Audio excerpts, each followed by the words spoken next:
Hi, it's Sarah from Denver, and I am so pumped to share with you the last cut from our core creative cutting class coming out soon.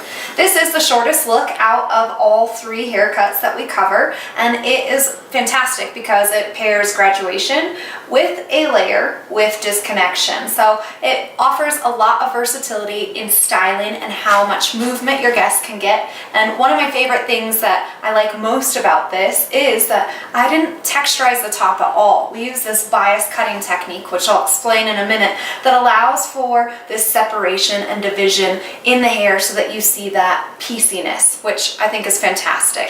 So come a little closer and let me take you through the steps. Now the sectioning for this is really important because we want it to fit our guest.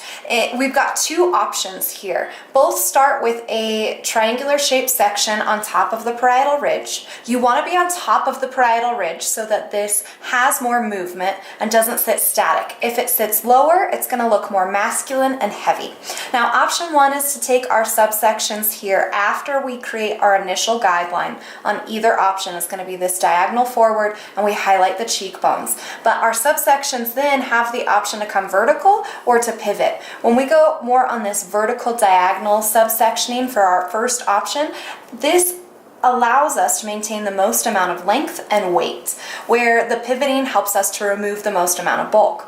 As we work through to the back of the head in either of these, we will continue with a round graduated technique. This is going to sit much closer to the head and be lighter. Now come over here. This is the bias cutting. Now I know it can look like a lot, but essentially we will take a vertical section, start with an anti-head shape cutting angle, and then work one direction and then the other direction while taking these slide cutting sections. So if you are looking forward to switching up what you do behind the chair, I am elated to share with you this new cut.